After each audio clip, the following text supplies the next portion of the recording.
Bab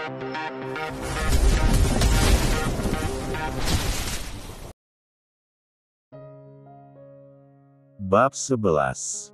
Terpaksa jadi istri pengganti. Hei Nona, apa kamu tidak akan bertanggung jawab padaku? Luna nampak gelagapan saat ditanya seperti itu.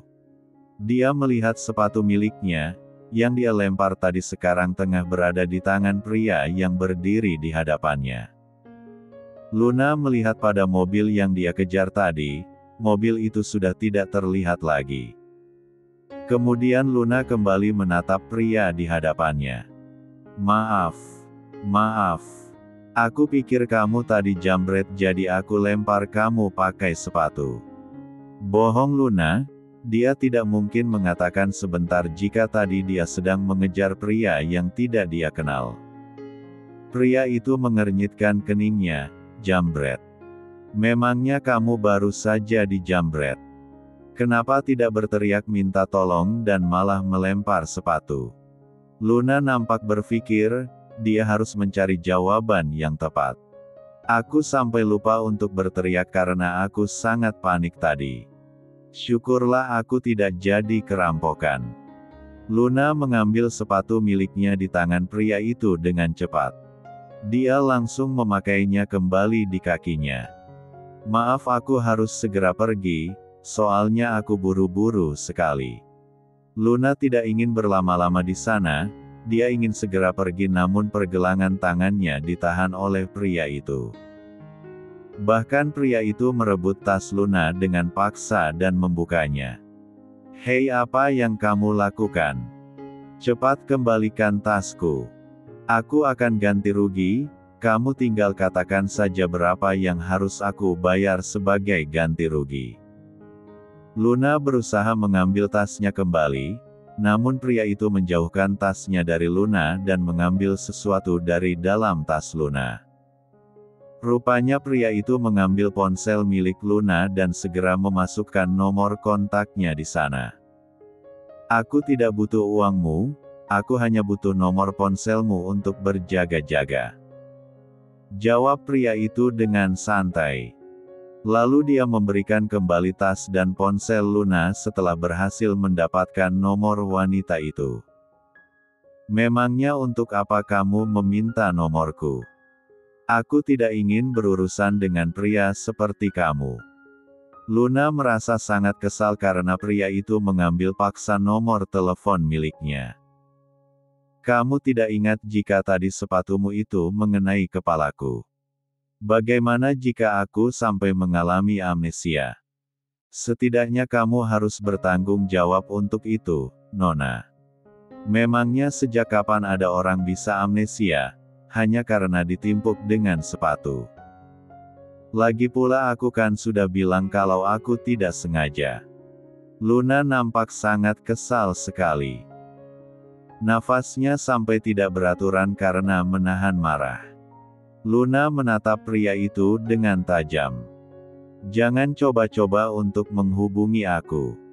Karena aku adalah seorang wanita bersuami. Jika kamu macam-macam maka suamiku tidak akan tinggal diam. Luna hanya menakut-nakuti pria itu saja. Padahal selama ini suaminya saja selalu mengabaikan dirinya. Mungkin saja Andra juga tidak akan peduli jika dirinya berhubungan dengan pria lain. Karena mereka tidak saling cinta. Setelah berkata seperti itu Luna segera pergi meninggalkan pria itu. Dia kembali ke arah mobilnya dan Pak Tony, supir keluarga Harrison yang sedang menunggunya.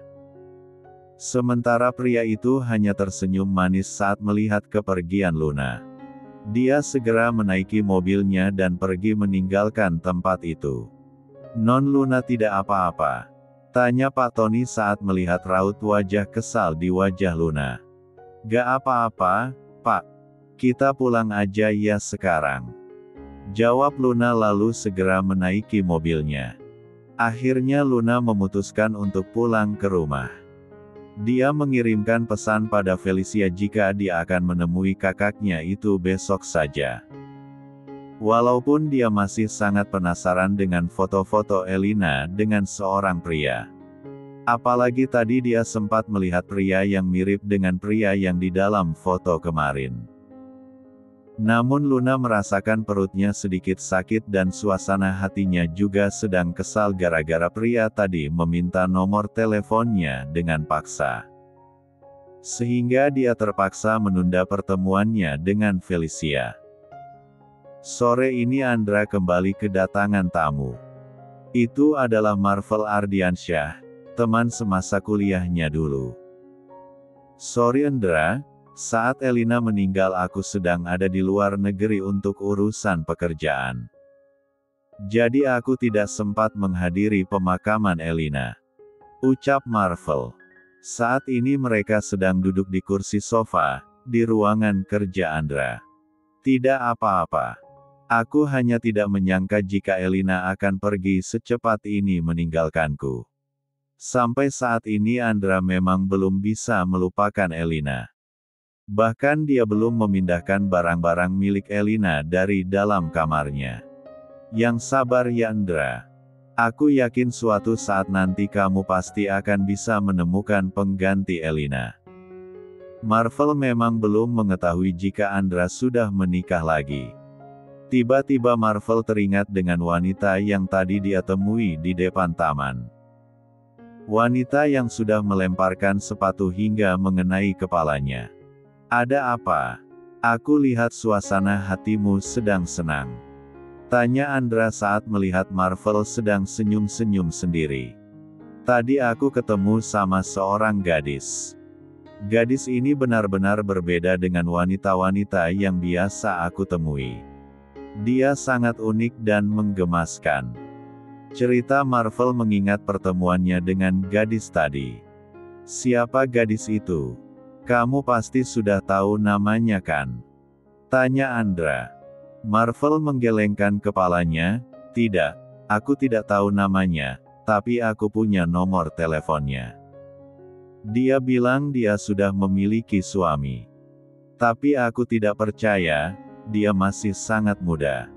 Itu pasti hanya akal-akalan dia supaya aku tidak menelponnya.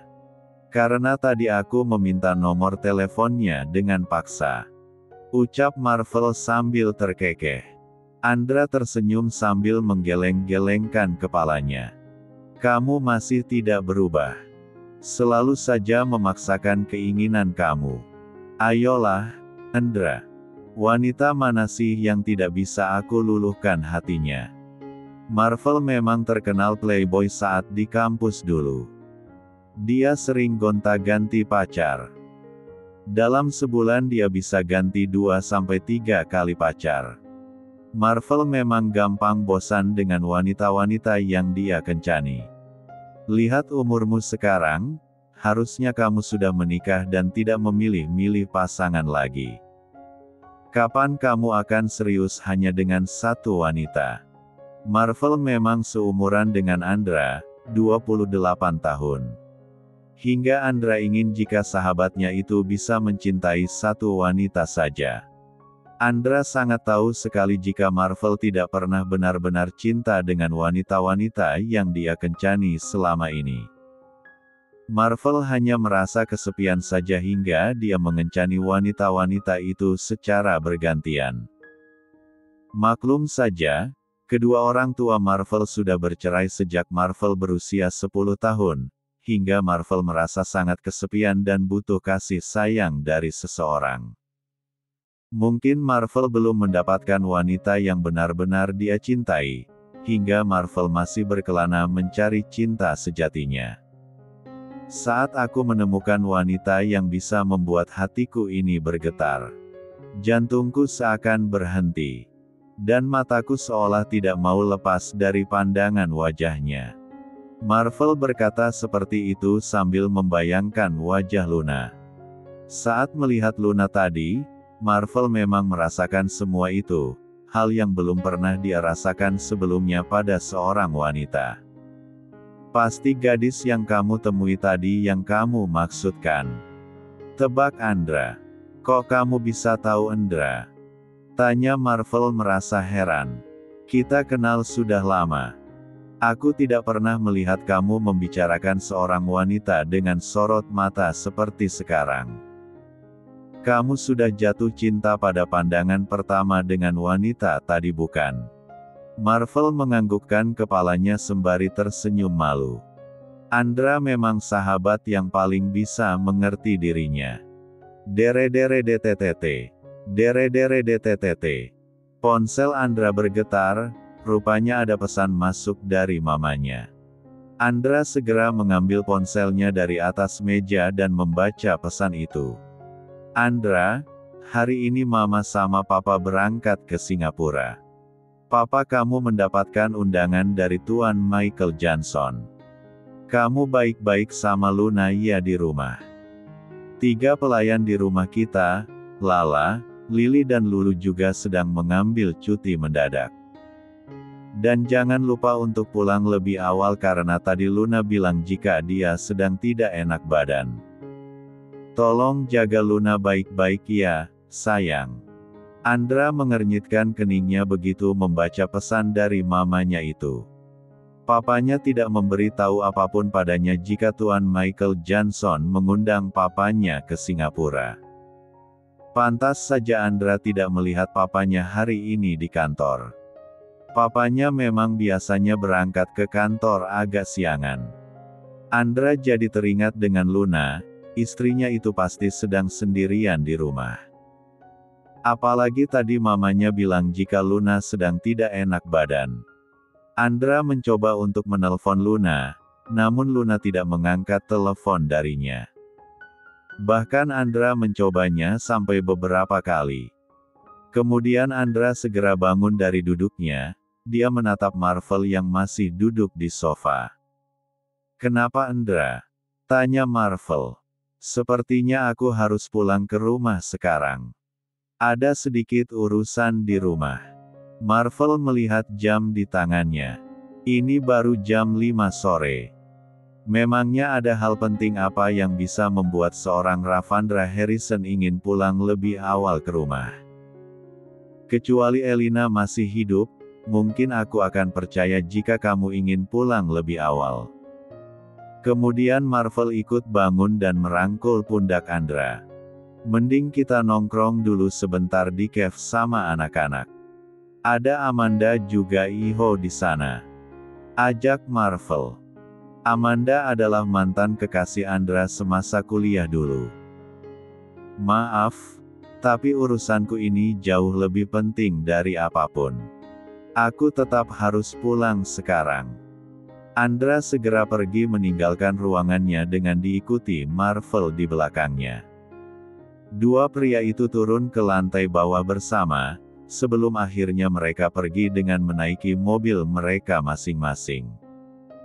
Selama di dalam mobil Andra mencoba menghubungi Luna kembali, namun Luna tetap tidak menjawab teleponnya. "Luna, ayo angkat teleponnya," gumam Andra mulai merasa khawatir. Bab 12. Di sebuah villa elit yang terletak di dekat pantai.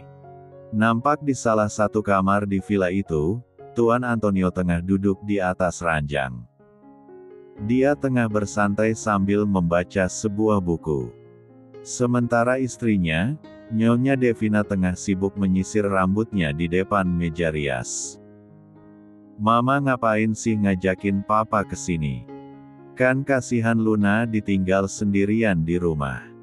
tanya Tuan Antonio tanpa melepaskan pandangannya dari buku yang dia baca. "Papa ini nggak ngerti banget sih.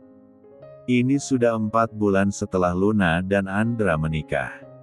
Tapi tidak ada perkembangan sedikit pun pada hubungan mereka. Memangnya papa tidak khawatir? Memangnya apa yang perlu dikhawatirkan?" tanya Tuan Antonio lagi masih dengan nada santai. Devina tidak menjawab, dia segera bangun dan ikut duduk di atas ranjang, menghadap ke arah suaminya.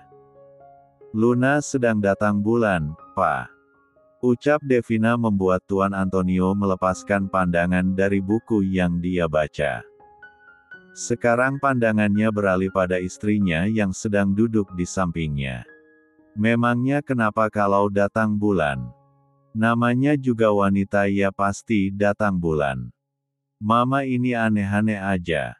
Tuan Antonio nampak menggeleng-gelengkan kepalanya. Papa ini gak ngerti banget deh. Itu artinya Luna dan Andra belum pernah game lato-lato Pak. Kapan mereka akan punya anak kalau begini terus? Padahal kan Mama udah pengen nimang cucu. Ucap Devina dengan begitu menggebu-gebu.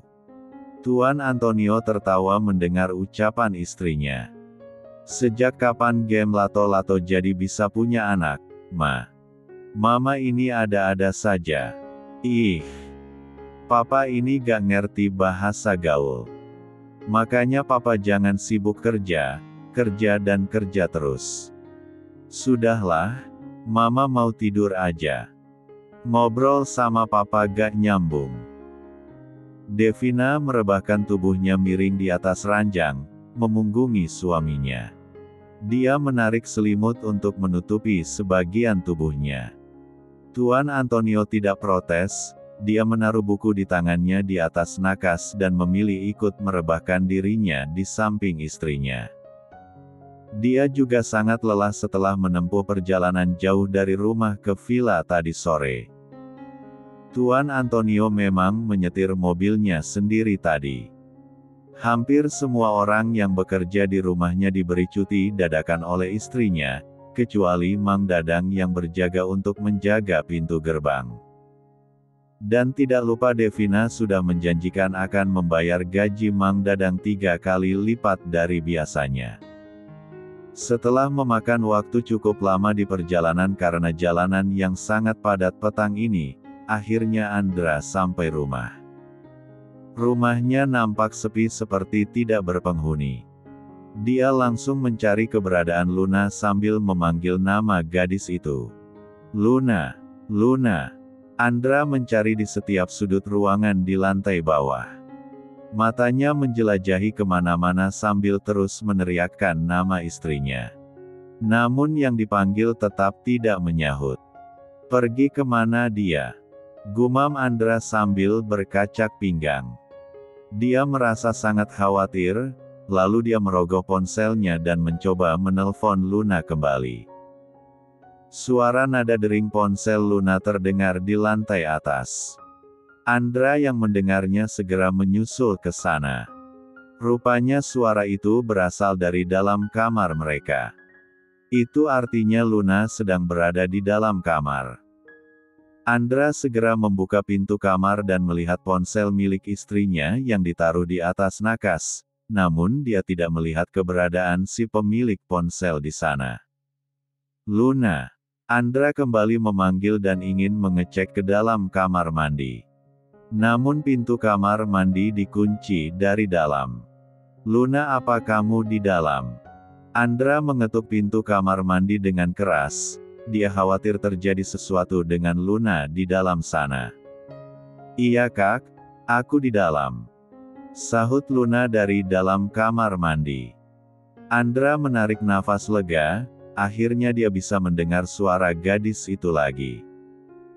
Dia sempat berpikir jika Luna mungkin diculik. Aku menelpon kamu berkali-kali, apa kamu tidak mendengarnya? Tanya Andra yang masih berdiri di depan pintu kamar mandi. Iya, aku dengar Kak. Jawab Luna. Lalu kenapa tidak kamu angkat teleponnya? Luna tidak menjawab pertanyaan Andra, dia membuka pintu kamar mandi dan hanya menunjukkan wajahnya saja. Wajah Luna terlihat lesu dan nampak sedikit pucat. Apa kamu sakit? Tanya Andra khawatir. Luna menggelengkan kepalanya, tidak, aku hanya sedang kedatangan tamu bulanan saja. Jadi perutku sangat sakit. Andra langsung mengerti apa yang dimaksud Luna. Karena dulu Elina juga sering merasakan sakit di perutnya jika sedang datang bulan. Kalau begitu keluarlah. Akan aku buatkan minuman hangat untukmu. Luna menggelengkan kepalanya pelan, masih dengan wajah yang tidak bersemangat. Sepertinya aku menjatuhkan sesuatu tadi. Ucap Luna. Menjatuhkan apa? Luna tidak menjawab, dia menunjuk ke arah bawah Andra dengan menggunakan jari telunjuknya.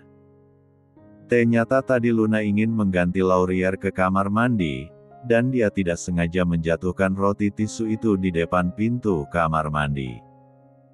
Luna ingin keluar untuk mengambilnya namun dia mendengar suara Andra berteriak memanggil namanya, hingga Luna mengurungkan niatnya untuk keluar. Andra langsung mengikuti arah jari telunjuk Luna. Dia menarik nafas panjang sambil memejamkan matanya saat melihat sepatunya menginjak roti tisu itu. Bisakah kamu mengambilkan itu untukku, Kak? Pinta Luna dengan wajah memohon. Ambil saja sendiri. Andra segera menarik kakinya mundur dan mengarahkan pandangannya ke arah lain. Luna menatap kesal pada Andra. Dasar suami tidak pengertian. Minta tolong seperti itu saja tidak. Luna tidak melanjutkan kata-katanya saat melihat Andra dengan cepat mengambilkan roti tisu itu untuknya, dan mengulurkan tangannya ke arahnya. Cepat ganti, aku akan menunggumu di bawah. Ucap Andra. Dia segera pergi setelah Luna menerima roti tisu itu. Luna tersenyum senang memandangi kepergian Andra dari dalam kamar mereka, lalu dia menatap roti tisu di tangannya. Rupanya dia masih memiliki sisi baik juga. Gumam Luna pelan. Luna segera menutup pintu kamar mandi, dia akan membersihkan dirinya lebih dulu. Luna tidak ingin membuat suaminya menunggunya terlalu lama di bawah. Selesai membersihkan diri, Luna turun ke lantai bawah. Tadi dia sempat mengecek ponselnya dan melihat begitu banyak panggilan masuk dari Andra. Mungkinkah Andra begitu khawatir padanya? Karena ini adalah untuk pertama kalinya pria itu menelpon dirinya. Bahkan Luna juga mendapatkan nomor suaminya itu dari mama mertuanya. Karena dia tidak berani meminta pada Andra langsung. Dan tidak perlu ditanyakan, jika Nyonya Devina juga yang sudah memasukkan nomor kontak Luna di ponsel Andra. Duduklah, dan minum teh ini selagi masih hangat. Siapa tahu ini bisa membantu meredakan rasa sakit perutmu. Ucap Andra sambil menarik kursi untuk Luna duduk, saat ini mereka sedang berada di meja makan. Bahkan meja makan juga sudah dipenuhi dengan berbagai macam makanan. Andra sengaja menyuruh Hansen tadi untuk memesan semua makanan itu karena Luna sedang sakit. Sehingga dia tidak ingin Luna merasakan makan malam untuk mereka. Luna menganggukkan kepalanya sembari tersenyum, dia meletakkan ponsel di tangannya ke atas meja. Terima kasih, Kak. Luna merasa sangat senang karena ini untuk pertama kalinya Andra bersikap manis padanya. Andra tidak menjawab ucapan Luna, dia menarik kursi dan duduk di hadapan Luna dan segera memakan makanannya. Di rumah sedang tidak ada orang, besok sebelum berangkat ke kantor aku akan mengantarmu ke rumah papamu lebih dulu. Sebaiknya kamu tinggal di sana dulu saat aku sedang pergi ke kantor. Aku akan menjemputmu setelah aku pulang dari kantor. Andra tidak ingin meninggalkan Luna sendirian di rumah. Dia tidak ingin disalahkan jika sampai terjadi sesuatu pada Luna. Tapi aku. Luna tidak melanjutkan kata-katanya. Tiba-tiba dia teringat sesuatu. Tunggu, aku bisa menjadikan kesempatan ini untuk menggeledah kamar Kak Felicia dan kamar Kak Elina di sana. Siapa tahu aku menemukan sesuatu di sana yang berhubungan dengan pria yang berada di foto itu. Gumam Luna dalam hati. Akhirnya Luna menganggukkan kepalanya dan setuju. Baiklah, aku akan menunggu di rumah papa sampai kakak pulang kerja. Luna menatap Andra yang sedang makan, sebenarnya dia merasa sangat bersalah karena dia tidak bisa memberitahu Andra tentang foto-foto Elina dengan seorang pria. Luna tidak ingin melihat Andra sedih dan kecewa, karena dia bisa melihat jika Andra begitu sangat mencintai Elina. Ponsel Luna berdering, ada panggilan masuk dari sebuah kontak yang diberi nama pria tampan. Kapan aku memiliki kontak dengan nama pria tampan? Pikir Luna dalam hati. Angkat saja jika memang itu penting. Ucap Andra saat melihat Luna nampak termenung. Ah, tidak. Tidak. Ini bukan telepon penting. Jawab Luna. Namun panggilan itu tidak hanya sekali, nomor itu terus mencoba menghubungi Luna sampai berkali-kali. Membuat Luna tidak nyaman dan merasa tidak enak pada Andra. Angkat saja. Aku akan pergi ke atas untuk mandi. Andra segera bangun dari duduknya dan ingin pergi meninggalkan meja makan. Luna ikut bangun dan menatap Andra yang sedang berjalan dengan memunggunginya. Tapi yang menelponku adalah seorang pria. Ucap Luna membuat langkah kaki Andra terhenti. Luna ingat jika nomor yang sedang menghubunginya itu pasti nomor pria yang dia temui tadi siang saat di taman. Pria yang sudah meminta nomor teleponnya dengan paksa. Aku tidak peduli, itu bukan urusanku. Ucap Andra tanpa menoleh ke arah Luna. Kemudian dia segera naik ke lantai atas dan masuk ke dalam kamarnya. Andra tidak tahu jika ucapannya tadi telah melukai hati Luna. Sedikit saja, apakah tidak ada perasaan untukku? Ucap Luna dalam hati. Luna sadar, selama 4 bulan ini tinggal satu atap dan berada di satu ranjang yang sama dengan Andra, membuat Luna memiliki sedikit perasaan pada pria itu.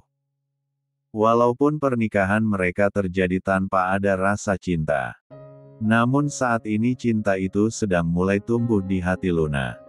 Apalagi Luna senang sekali menggoda Andra, hingga dia benar-benar terbawa perasaan pada suaminya itu. Bab 13.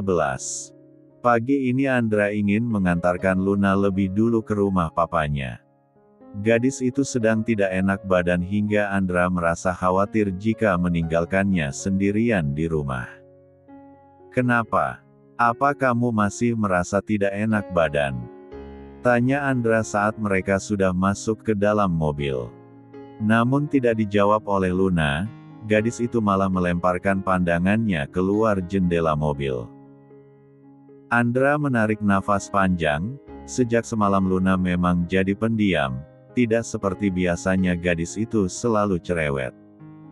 Mungkin karena Luna sedang datang bulan sehingga mood Luna jadi berubah. Kita berangkat sekarang. Ucap Andra lagi. Dia langsung menancapkan gas, melajukan mobilnya menuju kediaman orang tua Luna. Luna semakin merasa dongkol karena Andra masih tidak peka juga jika dirinya kesal karena Andra tidak marah saat semalam Luna bilang jika ada pria yang menelponnya. Sesampainya di kediaman orang tua Luna, kedatangan mereka sudah disambut oleh Damar, Soraya dan Felicia di depan rumah. Felicia nampak tidak senang melihat kedatangan Luna. Apalagi Luna seperti tidak mengindahkan ancamannya tempo hari. Mama dan Papa sedang pergi ke Singapura, jadi aku ingin Luna tinggal di sini dulu selama aku berangkat ke kantor. Ucap Andra. Sebenarnya Andra sudah tahu jika kedua orang tuanya tidak sedang melakukan perjalanan ke Singapura. Dia sudah menelpon Tuan Michael Johnson di Singapura. Dan Tuan Michael bilang jika dia tidak sedang memiliki acara dan tidak mengundang Papa Andra untuk datang ke Singapura. Tidak apa-apa nak Andra. Luna tidak akan merasakan kesepian di sini. Ada Papa dan Mama di rumah yang akan menemani Luna. Ujar Damar.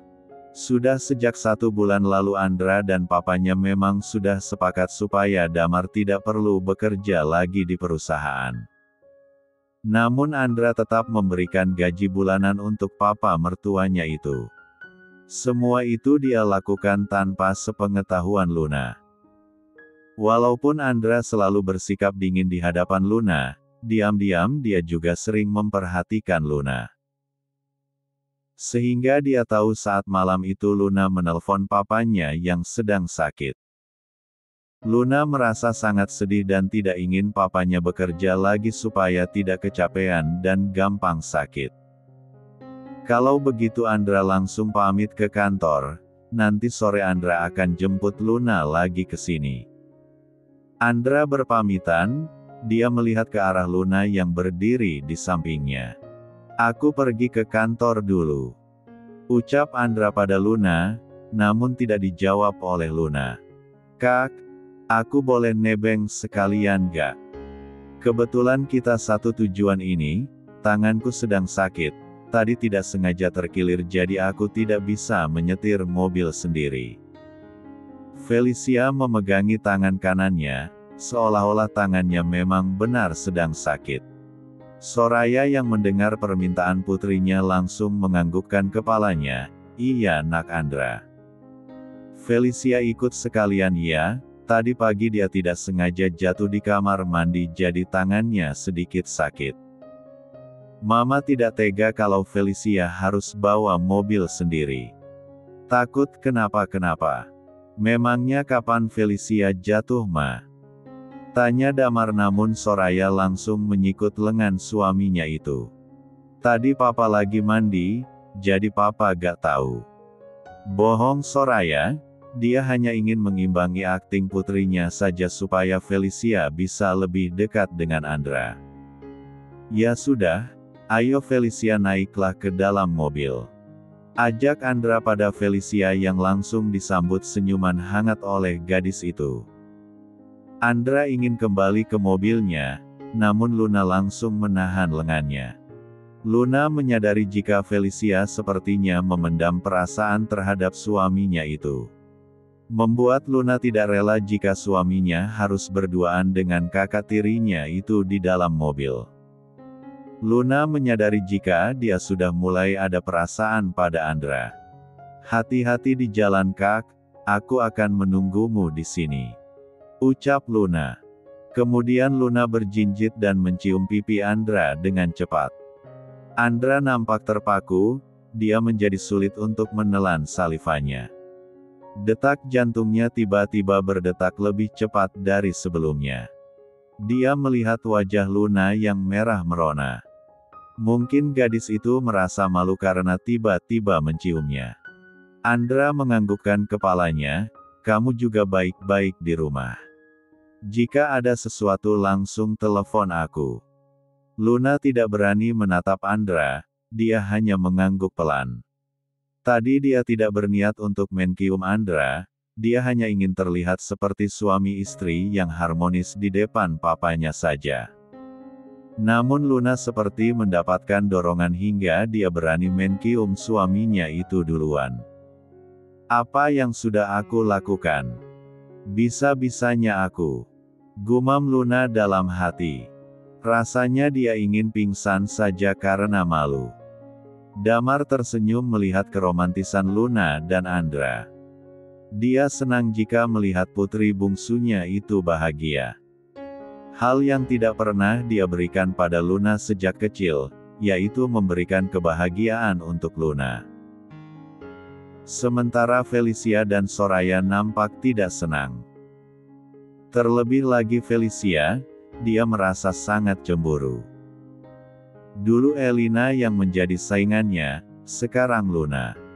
Mengapa nasib baik seperti tidak pernah berpihak padanya? Awas ya kamu, Luna. Berani sekali kamu bersikap romantis di depan kami. Pokoknya aku harus secepatnya membuat Luna dan Kak Andra bercerai, kesal Felicia dalam hati. Setelah berpamitan lagi, Andra dan Felicia segera naik ke dalam mobil dan pergi menuju perusahaan Rainbow Group. Dan Luna, dia bersama dengan papa dan mama tirinya masuk ke dalam rumah, yang pernah dia tempati dulu selama 2 bulan, sebelum dia menikah dengan Andra. Siangnya, Luna menghampiri Soraya saat melihat mama tirinya itu seperti hendak pergi. Nampak terlihat dari penampilan Soraya yang terlihat glamor. Wanita itu memang selalu mengutamakan fashion dan selalu melakukan perawatan rutin. Sehingga Soraya masih terlihat muda dan cantik di usianya yang sudah menginjak kepala 5. "Mama mau kemana?" tanya Luna berbasa-basi. "Bukan urusan kamu. Mama bosan di rumah, jadi mama mau pergi shopping dan ngumpul sama teman-teman mama," jawab Soraya ketus sembari merapikan rambutnya. "Papa kan udah gak kerja lagi di perusahaan. Jadi sebaiknya mama mengubah gaya hidup mama. Lebih baik mama ngurusin papa di rumah, memangnya mama gak kasihan apa sama papa?" Sebenarnya Luna malah senang jika Soraya pergi, itu artinya dia bisa dengan leluasa menggeledah kamar Felicia. Justru harusnya yang kasihan itu mama. Gara-gara papa kamu udah gak kerja lagi di perusahaan keluarga Harrison, papa kamu jadi tidak punya uang. Kan mama jadi tidak bisa membeli barang-barang kebutuhan mama, ujar Soraya. Dia mengambil tas branded miliknya di atas sofa dan bersiap untuk pergi. Soraya memang tidak tahu jika sebenarnya Damar menyembunyikan uang bulanan yang diberikan oleh menantunya, Andra. Damar hanya ingin mengontrol pengeluaran istrinya itu, namun nyatanya Soraya tidak pernah berubah. Soraya tetap saja sering keluar hanya untuk sekedar kumpul-kumpul bersama teman-teman sosialitanya. Dan itu pasti membuang uang yang tidak sedikit. Kemudian Soraya kembali berucap, "Udah ah, mama mau pergi. Teman-teman mama udah pada nunggu mama." Soraya segera pergi setelah berkata demikian. Luna tersenyum memandangi kepergiannya. Sekarang papanya sedang istirahat di dalam kamar, itu artinya ini adalah waktu yang tepat untuk Luna menggeledah kamar Felicia lebih dulu. Sebelum nanti dia akan mencari bukti lain di kamar Elina. Luna membuka pintu kamar kakak tirinya itu, dia ingin mencari foto-foto Elina yang ditunjukkan oleh Felicia tempo hari saat Luna mengantarkan makan siang untuk Andra. Luna ingin mengambil foto-foto itu untuk mencari kebenarannya. Dia masih tidak percaya jika Elina pernah mengkhianati Andra semasa hidup kakaknya itu. Luna menaruh ponsel miliknya di atas ranjang Felicia, lalu dia mulai menggeledah kamar itu. Dimulai dari laci-laci meja, Luna membuka dan mengeluarkan barang-barang milik Felicia dari tempatnya. Namun dia tidak menemukan foto-foto yang dia cari. Kemudian Luna berpindah ke lemari pakaian milik Felicia. Di mana ya Kak Felicia menaruh foto-foto itu? Gumam Luna sambil tangannya membuka satu persatu pakaian Felicia yang tertata rapi di dalam lemari. Ini adalah untuk pertama kalinya Luna menggeledah kamar orang. Rasanya dia sudah seperti maling saja. Namun dia harus memastikan apakah foto-foto itu editan atau bukan. Tapi pria di foto itu benar-benar nyata. Luna sangat yakin jika pria yang dia lihat kemarin adalah pria yang berada di foto itu. Luna berharap dia bisa menemukan foto itu dan dia bisa menggunakannya untuk mencari keberadaan pria itu untuk menanyakan hubungan pria itu dengan Elina. "Luna, Luna." Terdengar suara Damar memanggil dari luar. Di saat bersamaan, ponsel Luna yang dia letakkan di atas ranjang Felicia berdering.